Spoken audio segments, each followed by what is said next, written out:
right now, it's the opportunities for you to bring something new are so much more in our hands. At that time, when I was graduating, you needed more infrastructure in terms of a laboratory or a machine shop to bring something really innovative. Because, again, going back to the failure, to innovate, you have to fail a lot. And if it takes you 6 months to fail and $50,000 for each one, you need infrastructure, you need time. But now you can fail with $10. Everybody around every corner of the world, every age, every race, and anything. It doesn't matter, right? It's just your will to change and to bring something, and your creativity directed through this energy. We can power the entire global electricity consumption with the energy that you find in the oceans a few times over. And we're talking about the ocean dynamics. So winds, waves, currents, everything that is moving. Water is very heavy. It's 1,000 times heavier than air. Future Hacker. Life. Path. Future.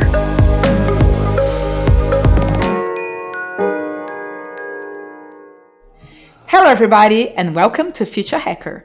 I'm your host, Maria Taiji, and today we have an incredible guest who embodies the spirit of innovation and sustainability. Joining us is Rodrigo Griesi, a tech entrepreneur with a 30-year career spanning consulting, logistics, project management, marketing, sales, and power generation. Rodrigo is now channeling his expertise and passion into Neptunia Ocean Power, a groundbreaking venture aimed at harnessing the ocean's potentials for clean and affordable energy. We will explore his journey, his motivations, and the cutting-edge technologies driving his mission. Stay tuned and don't forget to subscribe to our channel and share this episode. Hi, Rodrigo. It's so great to have you with us today. How are you doing? Hi, Maria. I'm great. Yeah, it's my honor to be in your podcast. Thanks for the invitation. It's such a pleasure. And, if you haven't guessed yet, so Rodrigo is actually from Brazil. You've been living in the US for quite a while. How long has it been? For almost 10 years now. Oh, already. Okay, cool. So you know what? Let's start with your journey, right? We talked already. You've had quite a roller coaster path as an entrepreneur. And this is a dear topic of mine. You mentioned that we know you had some big wins, but you had also some failures. And I really don't like this name, unless we're considering this a good thing, right? So, and you told me that the failures were the ones that you actually had the most fun with them. It would be great if you could share some of those experiences of yours, and most importantly, the key takeaways that you have, whatever happened in your path that shaped your path to where you are today. Sure. Yes. It's a long story, so you have a couple of hours. No worries. The time is yours. Yeah, good.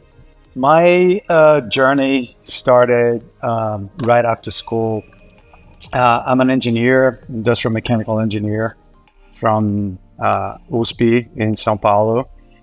And right after college graduation, I started working with software companies and then consulting companies. So I was blessed to have the opportunity to go through a few different companies. So working as a consultant right out of college, I think it's a recommended step. So you get to know the market, the different scenarios, but you also have and gain the ability to see what's the pattern, what those companies or those issues that you're facing have in common, and you can come up with a solution for that. So whenever you want to start something on the entrepreneurial journey, it's a great way to start because you really get the sense of what's going on out there in the market. So it's not something in your head. So I've worked maybe 10 years like living paycheck for paycheck, for quite a long time before my first really risky business. And the first was exactly joining my experience from being a consultant and being a software engineer. So both together came into my first venture that was called X-Plan. It was a supply chain software solution for demand and supply planning. Initially aimed to middle market, so small business enterprises, but at the end we saw that bigger companies would be willing to use it and they also had the same issues. And so we started selling in companies like PepsiCo, Coca-Cola, Warner Lambert, Suzano Papel y Cellulose. Those type of big companies, big supply chains adopted our solution, and it was a what we call a success in terms of growing the company and team-wise, revenue-wise, up to a point where some other companies got interested in joining in or acquiring in, and then we received an offer. It was my first offer. I think it was 29 or 30 years old. It was a really interesting offer to purchase the company, acquire the company. We weren't thinking about it. I never thought about selling my company when I started. I really focused on solving a big issue to a big market, or at least a market that can sustain a business. And then if it goes really well, someone else might be interested, but that's not the intention. The intention is really to create value to someone else that is going to be willing to pay. And that's the value that this other company saw and ended up acquiring us. It was a great acquisition, great team that acquired a company, and they built on top of that and created another empire of companies. Today, this company is called NeoGrid or NeoGrid. NeoGrid, yeah. Speak in Portuguese. So it's a well-known company. Now they have their stocks listed as well. So really nice people. And it was a really great experience for that. And so it was early in my career, and I got this first exit. And I said, well, let me start again. So I took a few, maybe 1 or 2 sabbatical year. Now they call it sabbatical. There's a name for it. At the time, I was unemployed. We used to call it employed. My mother-in-law. Come on, enjoying life. Yeah. My mother-in-law, you're not working. What are you doing? Now they call it sabbatical. It's so cool. It's easier to explain. Fancier. That you're not working. It's just resting because you had maybe 10 years of hell. So you need that rest, and you need to expand your thinking. You need to get rid of everything that the luggage that you're carrying because of that struggle that is carrying. You need your mental health back, right? Exactly. Yes, exactly. And so I took that time, and I moved to Florianopolis. I was born in São Paulo, but I moved to Florianopolis. I had 2 kids at the time, 2 small children. So we wanted to have a better quality of life, if you will. And then we moved to that island. It was amazing. I still love that place.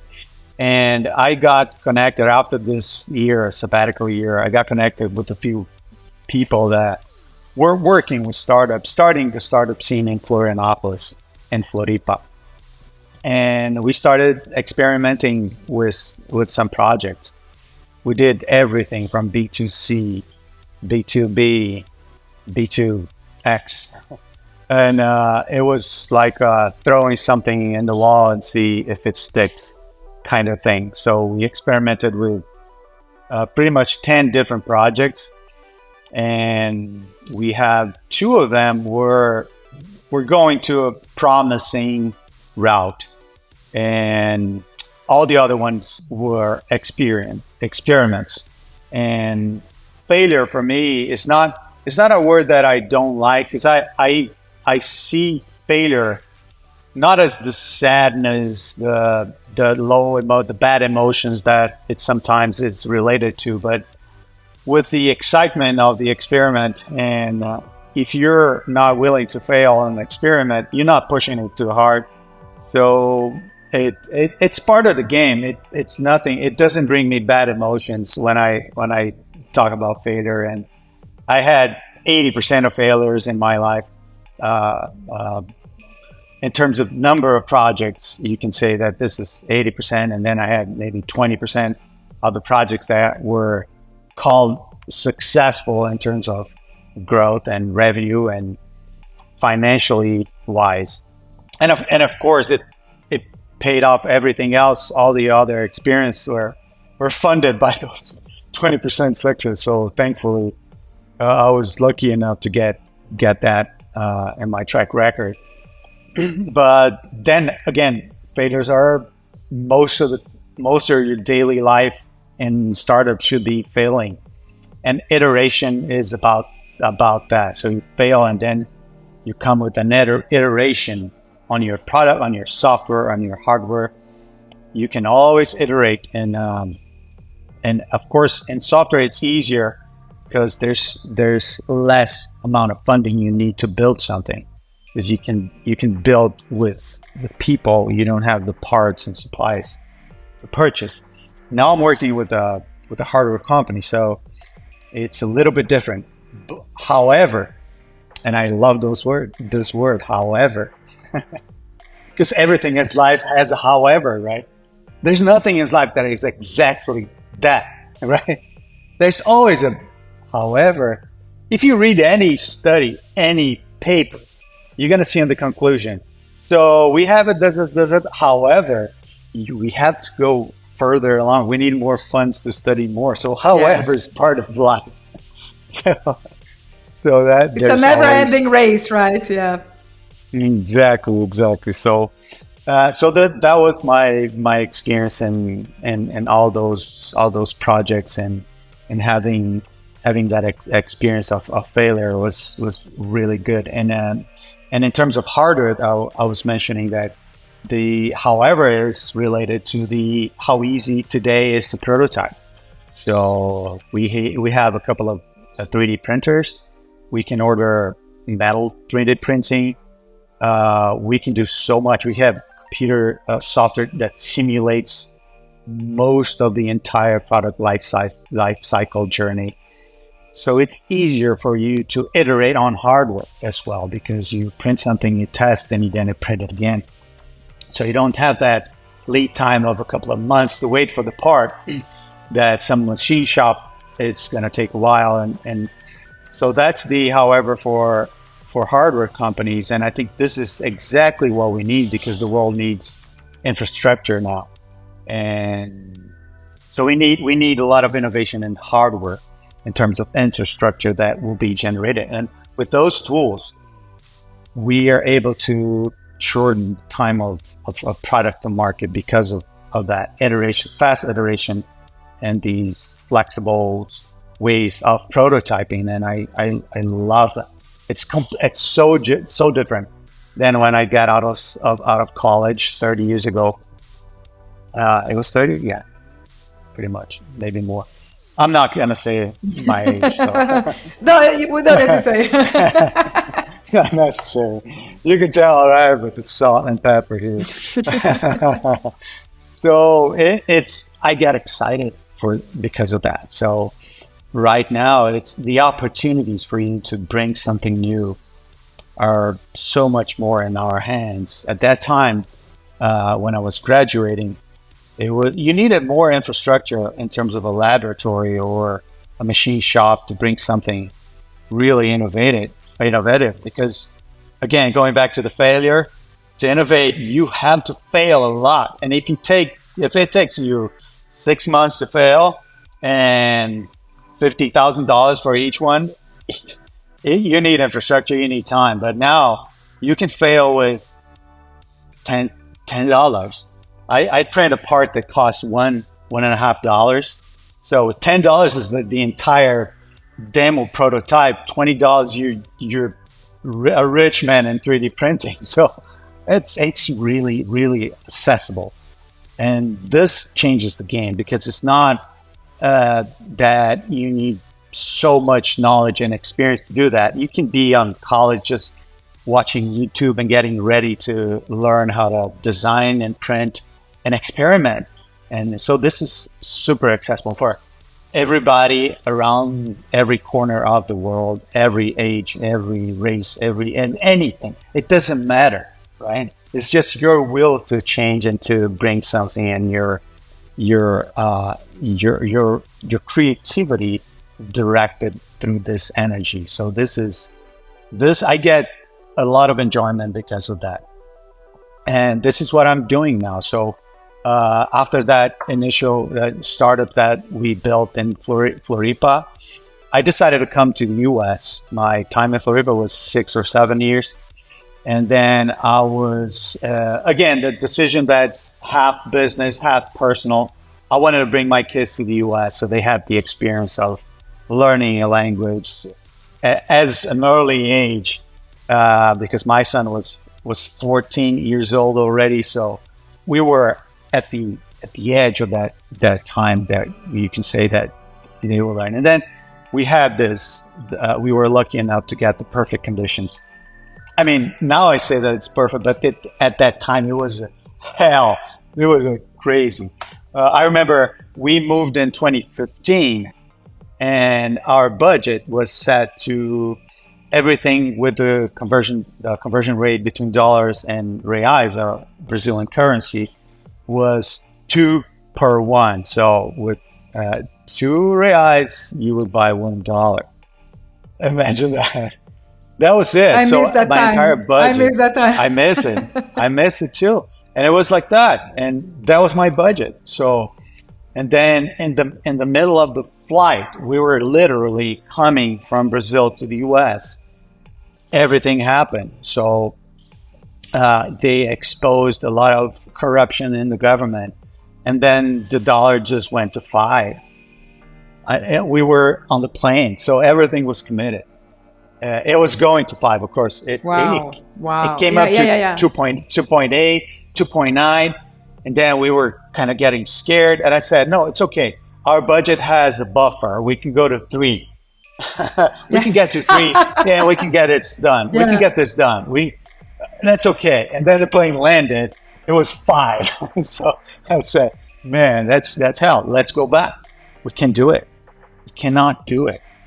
So it was crazy. The challenge with the work permit, with the visa, because it all takes time. Now I'm a U.S. citizen. It took 8 years for me to become a U.S. citizen. So it was a journey. It is for everyone. It is every single different journey.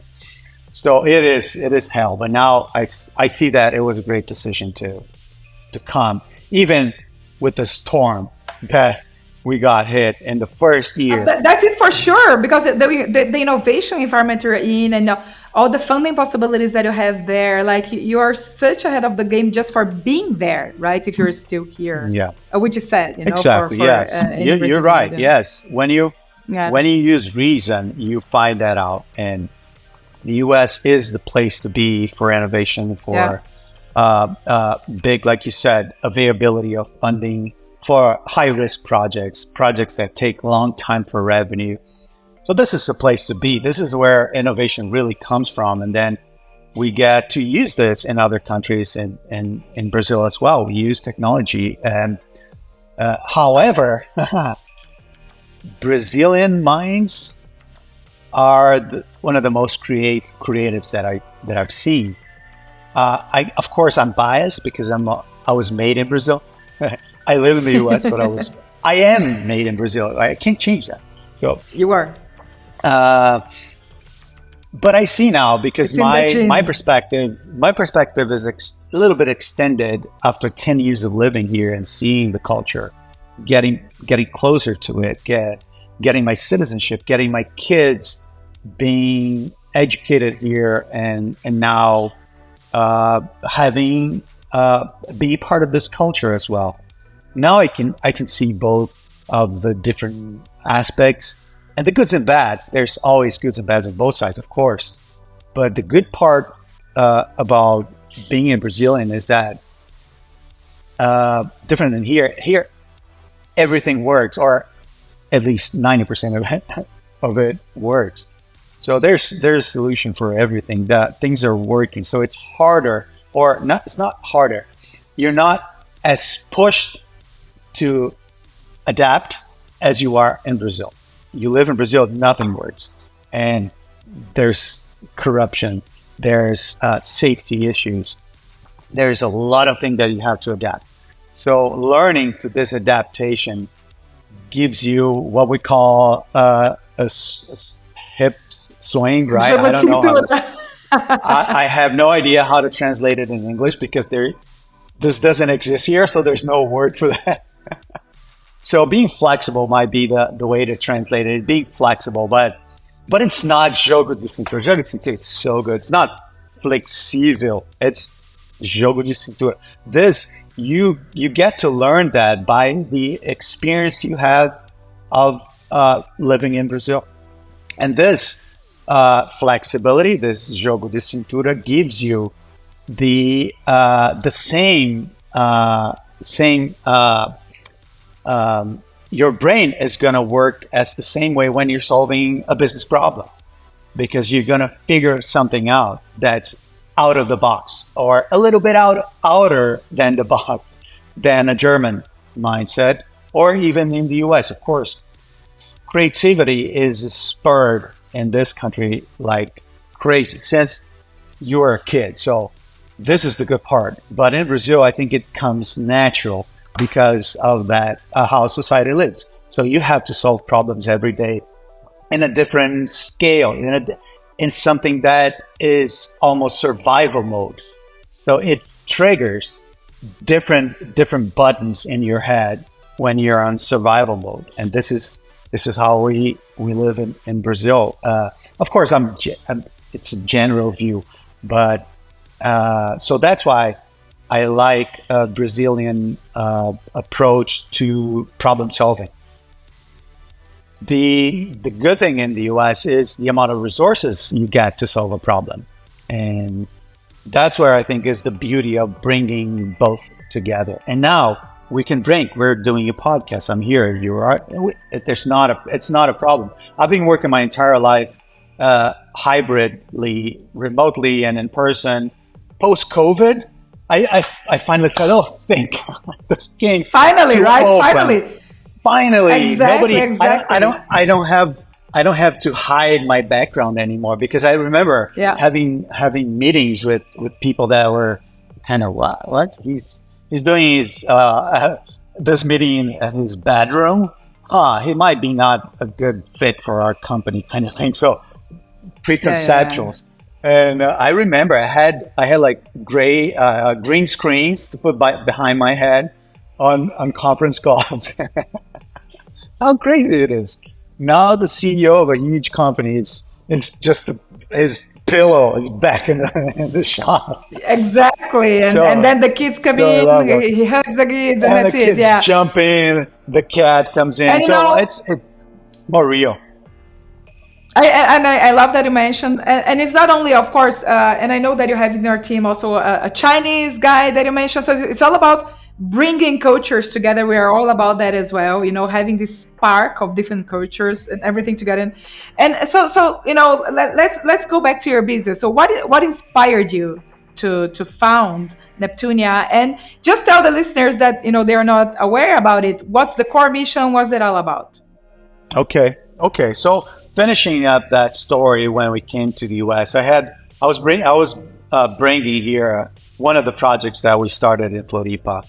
And again, it was hell in the beginning. We almost closed the company out maybe a few times with no money on the bank to pay the bills, and it was almost dead.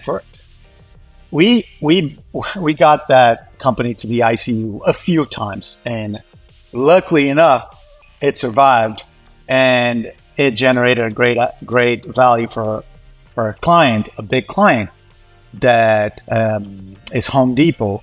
And just so you know the size of things, one Home Depot order was bigger than the entire Brazilian client's order for 1 year. So it's crazy big comparing to the demand that we used to have. So we decided to have our store fully in the US. And then we generated value. We created a great solution for clients like Home Depot. And then it ended up being acquired. The same thing happened again. We got an offer. It was a great offer. And we went through the due diligence and we ended up being acquired. It was acquired by Accenture at the end of the whole process. And then again, I'm out. A sabbatical. Now I can call it sabbatical. It's like sophisticated unemployment phase. And then come on, deserved resting phase. Deserved, yeah. But I know it's deserved, but people don't care about it. So then I started doing some soul searching, if you will. I had the time to say, okay, so I'm in the perfect launching pad. The country, U.S., is an innovation country. The country was built with an innovation. I had to study that to the citizenship tests. So I saw that the founding fathers, how they built it, how they wrote the Constitution. It was a starter. It was changing everything that England was doing wrong.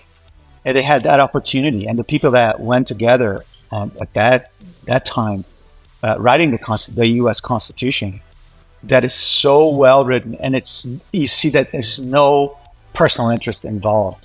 The people were so pure and so extremely intelligent and oriented to creating the U.S. how it is right now. That this was the foundation. That's why we see, again, there's lots of bad things, of course, everywhere, but this foundation for innovation is very, very important, and it's brought to existence through this mix of culture, like you mentioned. So there's a lot of people that come in and even get the right to work. Is this visa that starts you as a permit for work, and then it can bring you to a citizenship. It's exactly for that. It's to bring other perspectives to problem solving, to business, and to the economy at the end of the day, creating jobs, paying taxes. So this is really well done. And then I have this in front of me. I have a network of people that can support. I know the ecosystem. So let me do the job or the project of my dream, right? And I'm a sailman. I love to sail, kite surfing, sailboats. I love being in the ocean. Every type of diving I do, everything that involves the ocean is my playground. So that's on my passion side. I like working with engineering. I love the way engineering is done today with the tools that you have, the quick, fast prototyping. So I wanted to bring this into a huge market that is a huge need, that is something that the entire planet needs, that is sustainable energy. So how do I bring all those three together? And this is my Ikigai. And I'm not sure if your listeners all know about Ikigai, but it's just a Google away. Just go there and find out what is Ikigai. It's a Japanese term that means that it's where your passion meets your vocation, and it meets what the market needs. So it's what you're meant to be. It's what your purpose in life should be around. Things like that. So it's kind of a technique where you figure out where is your Ikigai. And this is exactly it. It's bringing sustainable energy from the oceans, using technology as the base for this to happen. And this became Neptunia Ocean Power. So the name Neptunia is, of course, a reference to Neptune, the god of the oceans. But in our home country, it's not a god; it's a goddess that rules the ocean. That has her name is Iemanjá. So it's a reference to Iemanjá and to Neptune at the same time. So Neptunia is Iemanjá and Neptune, in a sense that we're treating the ocean as a god, or as a goddess in this case. And she's right there. She's like that, right? A mermaid kind of thing. So that's the story about the name. Is bringing this the resources that we have in the ocean, making them useful, sustainable, and this could bring not only environmental benefits but also social benefits for especially people that live in remote islands that have to rely on fossil fuel and diesel generators and a lot of pollution that comes from it and a lot of dependency on oil. It's really expensive. People here in the Bahamas, I live in Florida, it's pretty close to the Bahamas. We pay 10, 11 cents a kilowatt hour here in Florida.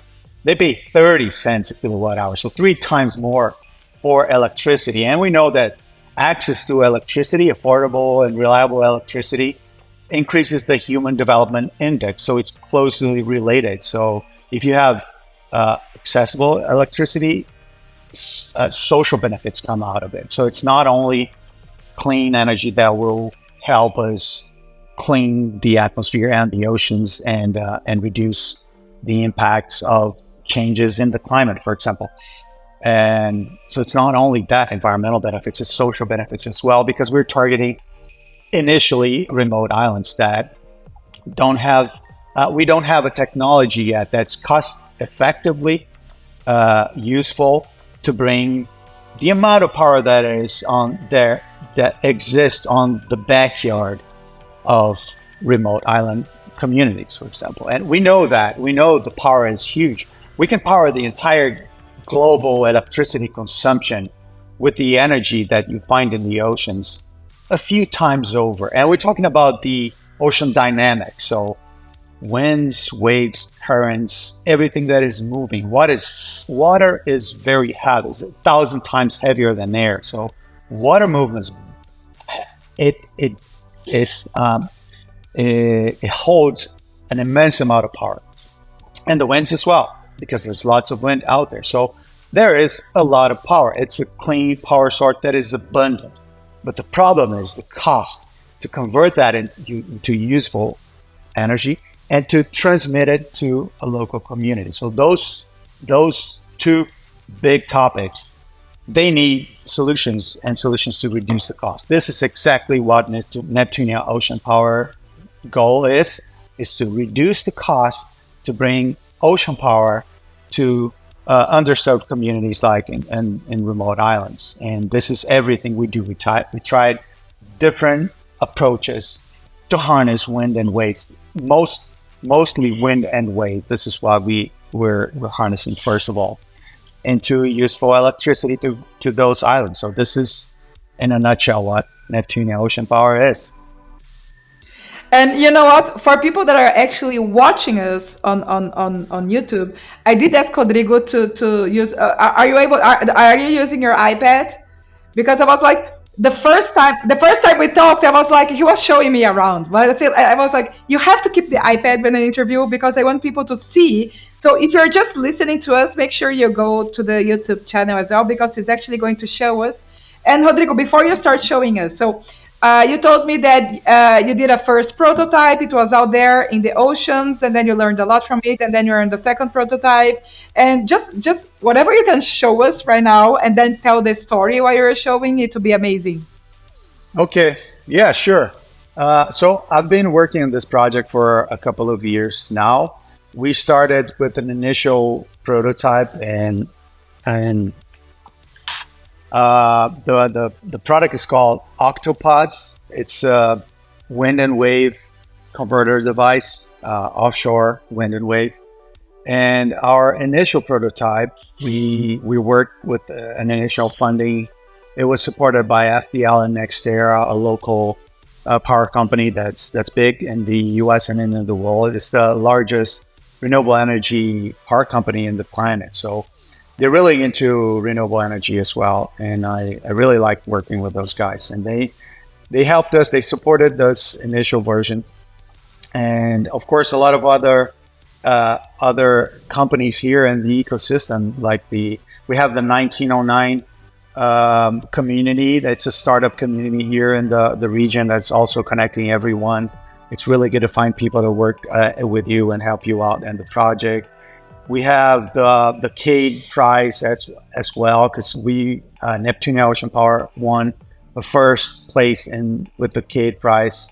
That is a really interesting process that they have on the Cade Museum. Cade Museum has a really great story. It was founded by the inventor of the Gatorade, the sports drink that we all know. And so everything happening here in South Florida. So I'm also connected with FAU, that is a university in Boca Raton, that has a really big, deep knowledge of ocean engineer and marine biology. So it's really good to be connected with people like that as well. They also have an incubator that's called Tech Runway. I went through Tech Runway as well. So it's a great connection between universities, private sector, the government, and that's what makes everything work well as well here in the US. So going back to the initial prototype, we call This it Mark collaboration is 1. amazing. Yeah. It is. It's if you don't have that, you don't have startups succeed. It's really hard to have a success because it's the ecosystem that makes that happen. And so this is I'm really lucky to be around that. So going back to the first version, we call it Mark 1. So like the Iron Man, Mark 1, 2, 3. So the first version is Mark 1, and it's being ocean tested, and this is the guy here, if you can see. So this is Mark 1, and yeah, these are our sponsors here. Great guys. And I remember that you told me what's the scale of that again? It's 1 to 50. The scale of the prototype of how big it was supposed to be. Yeah, this the real product will be 50 times 50. bigger than this one. 1 to 50. So Yeah. 1 to 50 this one, but it's basically a wind turbine that turns on a vertical axis. We're using this configuration because of a lot of technical details that I'm not going to discuss in this podcast, but this is our pick. Is a vertical axis turbine, but mainly is that the generator, you see here, the generator is the heaviest, one of the heaviest part of the rotor is down, because we want to bring the center of gravity way down, because this guy is going to float out there in the ocean. So it's a floating device. And imagine the water line goes pretty much around here. And this was the initial version. So we capture wind and we capture waves as well. There's a mechanism that captures wave down there. So Mark 1 was how long was it floating? Oh, this guy was oops. Let me hold my iPad right here.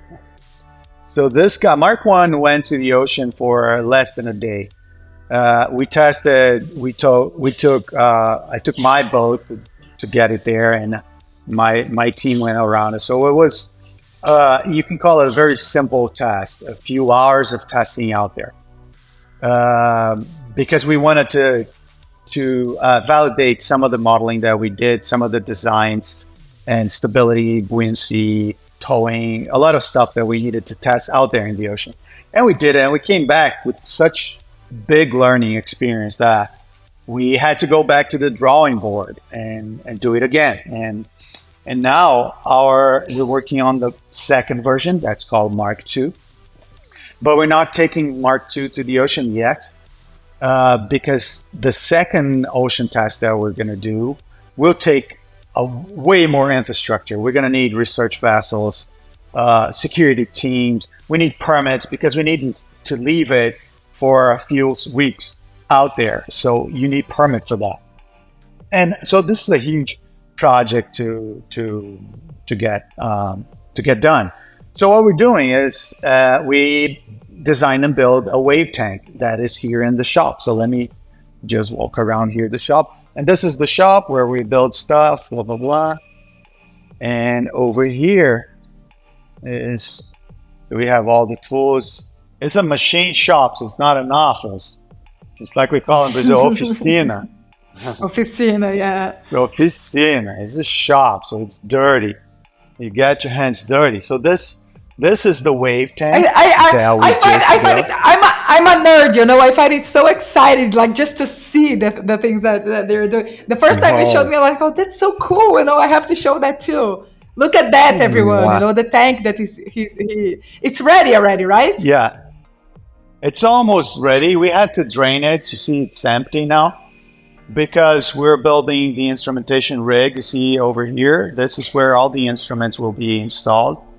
We got sonar sensors, we got IMUs, position sensor, gyroscopes, uh, everything, cameras taking pictures and measuring positioning, all to get the data that we need for this Mark II version. So the tank it looks like a fish tank. So it got acrylic here, but everything else is waterproof wood. We can hold 100 gallons of water in here. And in this part, we have the wave maker. So you see this pedal is a little curved. So this curve, we tested different types of curves to generate a perfect wave. So we can measure what's the behavior of our model just getting hit by those waves. So this is, the pedal comes up and down. So this yellow structure here, this shuttle comes up and down. There's a motor here. And we're building the entire thing from scratch. It's all designed and built in-house because we wanted to control everything. So all the control systems will be in the back, and we're going to have a computer controlling the flow of those pedals because we can then generate the type of wave that we want. So we can simulate a hurricane conditions, we can simulate a flat conditions, we can simulate anything in between, because that's what we want to do. We want to simulate ocean conditions indoors in a room, right? So that's the idea. So you bring all those costs and the iteration, because then we make changes on our model. Our model is going to be around here, just getting the data. So everything will be feeding data to Amazon AWS, and then we analyze, and then we print another one. We build another type, another design, and we can iterate on that for a few months without having to go to the ocean every time to make those early iterations. And this, if you're curious, okay. Yeah, no, I was just thinking about something because it's the second time I'm listening to that, right? So you told me once, and now that you're telling me again, I just thought that you just got yourself a new revenue stream in there, because after building all of that up, you just made yourself your ocean simulator as a service to whoever is trying to build stuff to the ocean and they needed some testing, You just need to open that ocean simulator as a service. Going parallel, for sure. No, plan Bs. I'm full of plan Bs. Don't worry. I can build fish tanks. I bet you are. There's a huge market for fish tanks, so no worries. Come on, really? But just to finish, fish tank. It's a beautiful one. You can put it in there. You see the wood. It looks nice like a fish tank. And then you have a wave breaker here. This is artificial reef. So the waves got catched by this artificial reef, and then it doesn't bounce back. So the backwash effect, it's not taking our model into different scenarios. So we want to really, as pure as possible, to simulate what's happening in the ocean. So this is what we're doing. So I can't show you the Mark II now because we're still working on securing patents and everything. But soon enough, you're gonna see it. But yeah, this is our small shop. This is where we break things out. It's a lab. And like I said, today we have so much access to tools that we can prototype way quicker than before with the less infrastructure and funding, and we can test. But at the same time, we have a lot of support in this country, the ecosystem that I already mentioned, and also federal government, because right now Mark II is funded by a National Science Foundation. This is a U.S. federal agency that supports small business innovation. This program is called Small Business Innovation Research. And we got funded to answer some of our questions because we have a lot of questions and we need to test them and we need to experiment them. We need to model them, and we need time, we need funds for that, people, material. So this agency, NSF, with other agencies like the DOE, Department of Energy, and so much others. NOAA, they support small business innovation research that are exactly at the point where venture capitalists don't want to go because the risk is too high. So this is the early stage where you want to de-risk your project with government grants, research grants. That type of funding creates the basis for innovation to happen next. Because next is really packaging that up into a commercial product and going forward with the go-to-market strategy. But right now, we're still into this deep R&D phase up to Mark II. We're going to end Mark II by the end of this year. And then next year, we're probably going to go to a bigger project, to fundraise a bigger project that will be Mark III out there in the ocean, for example. This could be one of the pathways. Most likely that will be the one. But everything can change because we're still learning. And since as we learn, we change the plan. And this is the beauty of it, because you can be fast on that. It's all about the iteration, but it's hardware, so it takes a little bit more time than software. I'm used to software. My entire career was built on starting and growing software business or service and software business. Now I came back to my origins as a mechanical engineer, as an industrial mechanical engineer, to hardware development and getting my hands dirty. And I love that.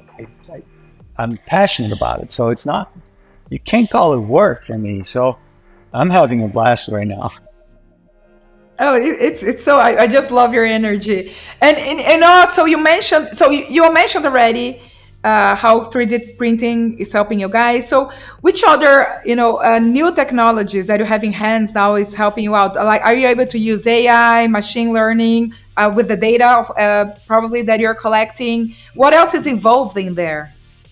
Yeah, everything is involved, all of the above that you mentioned.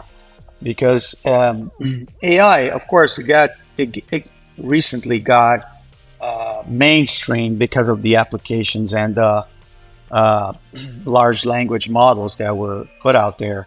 But it's been there for a while, and then an engineer is being supporting structural design for a long time as well. So we use for that. We also use machine learning for the computation, or for reducing the computational time, because our models, the numerical models, they run 50,000 different cases just to test which ones are the best, in involving thousands of variables, something that we wouldn't be able to calculate that by hand. Never. So you need a computer, you need a model, and we use Python as the language to create those models. And then we need to run them, 50,000 cases. It takes an immense amount of computing power. So we host it at Amazon AWS. And this type of infrastructure was not available 20 years ago. You had to have your own computers, and it was massive funding. And in 6 months, your massive computer funding was obsolete already. So now you just open an account. Most of the times you get free tier, maybe 6 months you can use it for free. And then you start paying, of course, but you can dial in and up and down. It's a variable cost now. So computing power is a variable cost. It changes the whole game for development, because then we use it, we pay as we use. We don't have to have the infrastructure of that amount of computing power. Of course, we have our local computers, but we don't have those.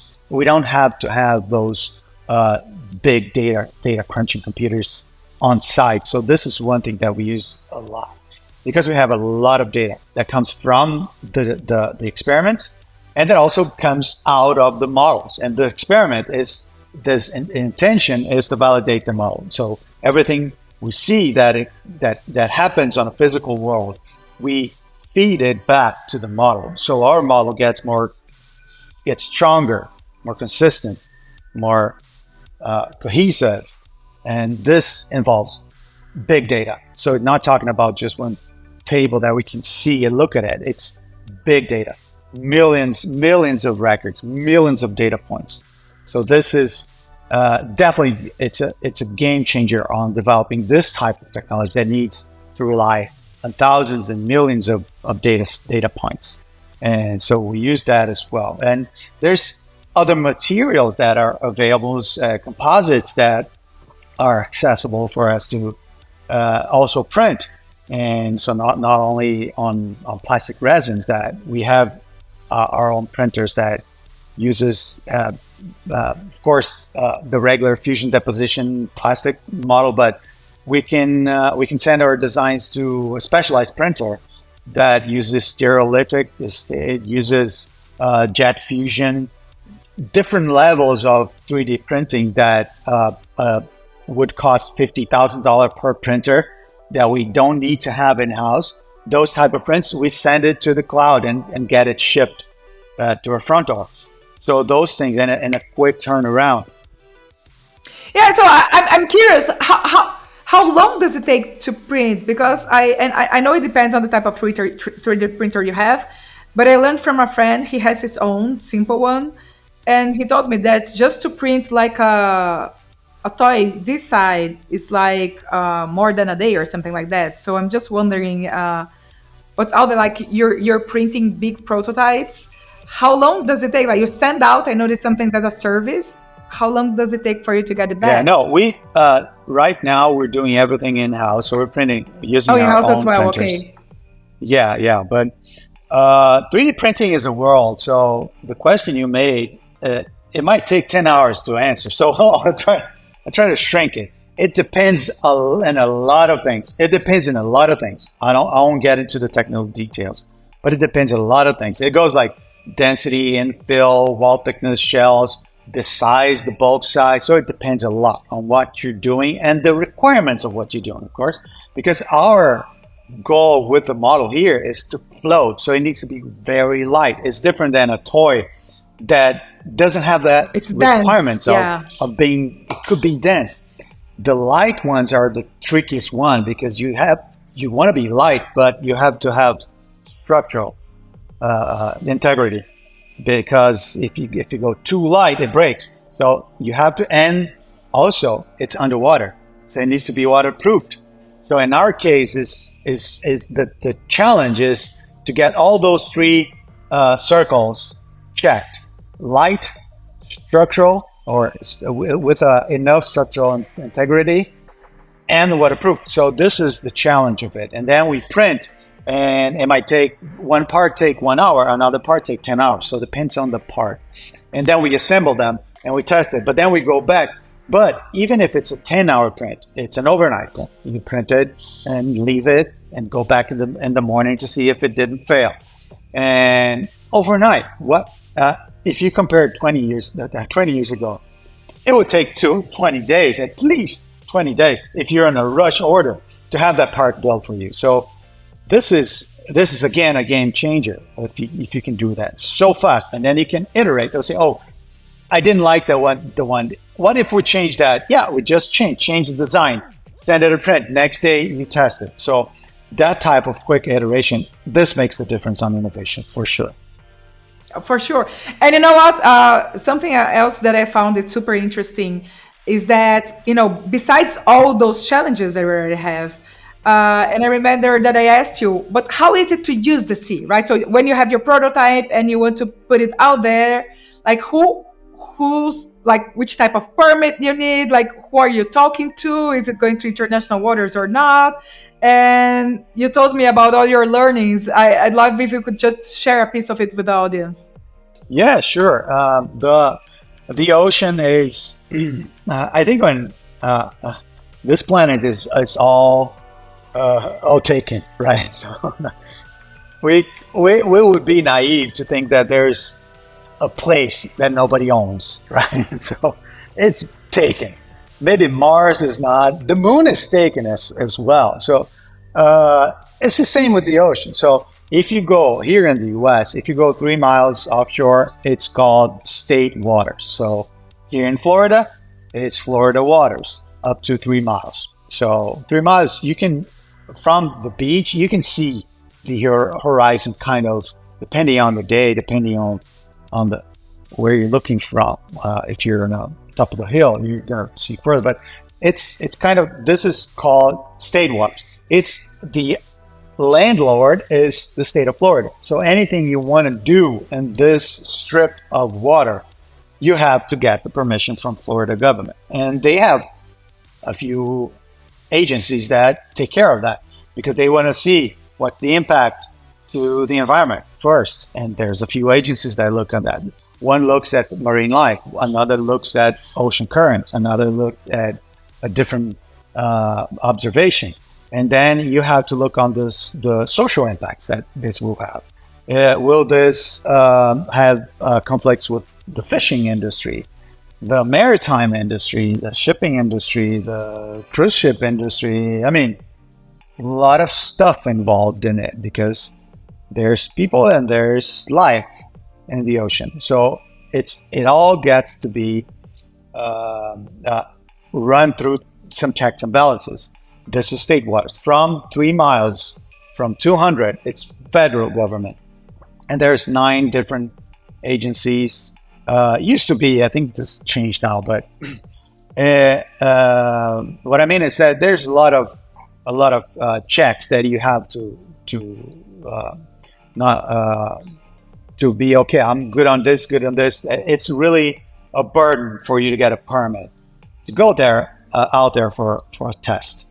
So it's not a simple task for a small startup like ours. So we wouldn't be able to do it alone. And with the intention to test it, it's not feasible because the amount of funds and the resources you need to pull out to get this permit, it's way bigger than even the innovation that we're studying here. So what route we're going is that we have a partnership with the university, FAU University. They're claiming a piece of water, a piece of land, if you will, a piece of a space in the water, coordinates, like a box of coordinates, and getting that as a research laboratory for multiple uses. So we could use, Neptunia could use as ocean energy experiments, but at the same time, a marine biologist could do essential basic research with some species on that same infrastructure. So they want to have all the infrastructure, mooring, power, and of course navigation aids, because boats are coming all the way through that. So it needs to have signals, and on marine and nautical charts need to include that. And so it's a big project. So that's the only route for us. That's one of the biggest challenges, because we can do a tank testing forever, but in the ocean, the next time, the first prototype was easy because it was small and quick, but next time it's going to be harder. So we're going to need more help from other institutions, other agencies, universities, the entire community to pull this off on the levels that we're aiming to get. We're not there yet. We still can have a lot of learning through bench testing, tank testing, up to maybe next year. And then we're going to be ready to go out there again. But then hopefully we're going to get everything merging together into this, because a lot of people are looking into the blue economy. This is what they're calling blue economy. It's everything related to the ocean, from maritime industry, tourism, up to coastal areas, coastal resilience, climate change mitigation, all the social impacts, water desalination, clean power. Everything is under this umbrella of the blue economy. And it's bringing a lot of interest. A lot of funds comes with interest. So hopefully we're living in a great time for this type of thing. And you know what? I actually heard, I don't know how accurate it is, but that we know less about our oceans than we know about space. At least when it comes to the deep ocean, right? We have so much to explore down there than we currently know. Yeah, I don't know the exact definition might be close to that, but or not, but because the universe might be bigger than we think, right? Dark matter, dark energy. This is really weird thing that we don't have any clue. But I know that we know more about the surface of the moon than we know about the seabed. That we have a lot of mapping of the surface of the moon. We have a bunch of satellites flying around the moon for a long time now, but we don't have those satellites going in the ocean. So it's what you said is that's the direction. We know less than we should know about the ocean, and I believe personally that the ocean holds the key for solutions that we need today, because everything that we build as human race starts the beginning of everything comes from the inspiration from nature. So if you look and you boil down everything, you're going to see that it started with the observation of nature since a long time ago. Even Da Vinci used to observe birds fly to get some insight. So observing nature, how nature solved, because nature had billions of years to solve that, right? It's not that. Yes, So yes, it's yes. a lot of time, a lot of experiments. It's called the survival of the fittest. It's exactly that. So it's testing and the strongest survive.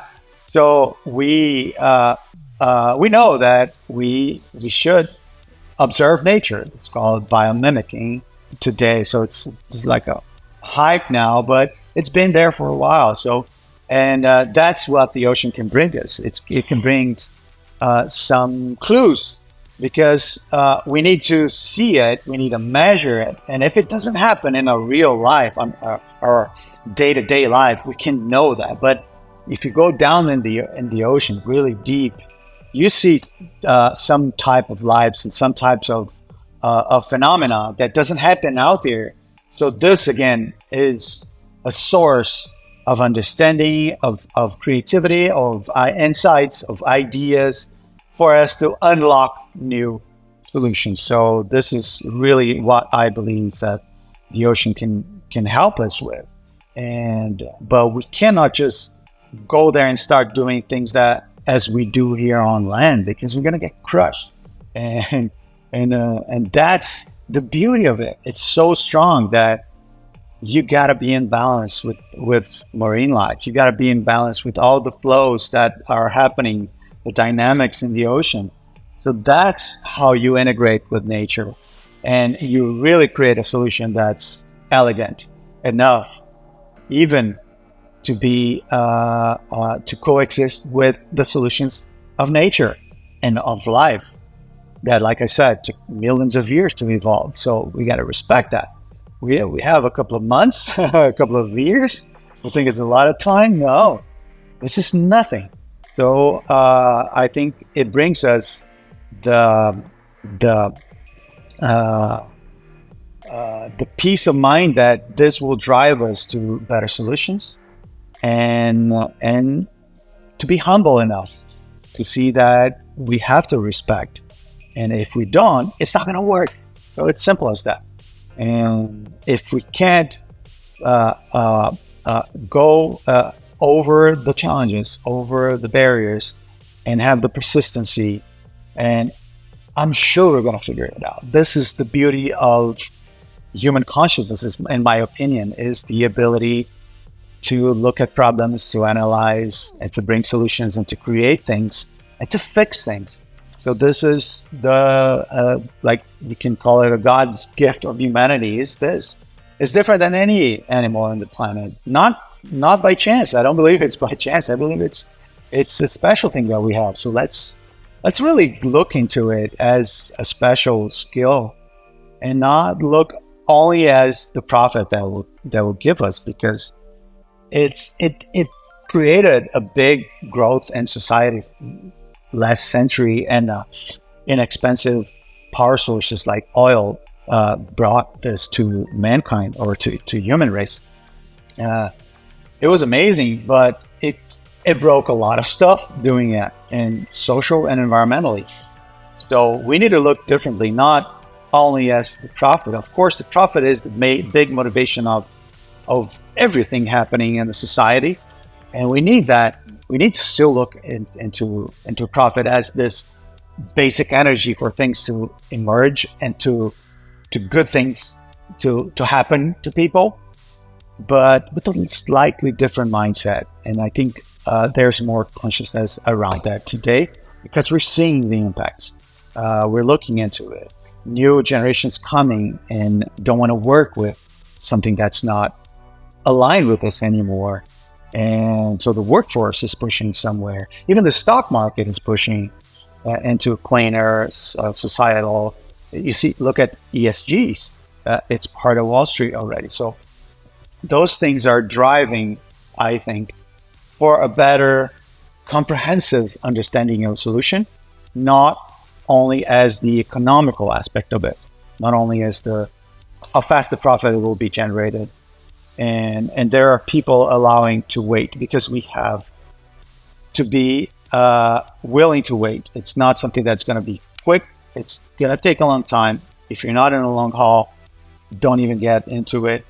And that's why most of those projects have failed in the past, because it takes 10, 20 years for those solutions to be really created. And you have to test it. You have to go through all of it. But again, I think it's a perfect timing for that. People are looking into it. More capital is being flown into this. More tools, new even science-based breakthroughs are coming. Even subatomic research is being impactful into any energy solution. We're studying subatomic concepts and subatomic scales of energy and matter to really understand how to better convert, how to better induce electricity. Those type of things are more accessible now. So I think it's a really exciting future that we have ahead of us. And you guys are hacking the future, right? With future hacking. All right. So I'm excited about that. I absolutely love your passion, your energy, your project for sure, and definitely the challenges that you have ahead, because they sound exciting, And I'm so. I think the very last question that I have to you is for people that are listening to you, and they got as excited as I did when I first heard about everything you've been doing. How can they catch up? How they can keep informed of the developments of the project, of the each new challenge that you have, how you guys are figuring out. Is there any specific channel that we could be following you guys? Yeah, it's you try to find Neptunia.net. The website there's nothing there, quite sure, because we're still in R&D, so we're not publishing yet. Like I said, we're still securing the understanding to secure the IP.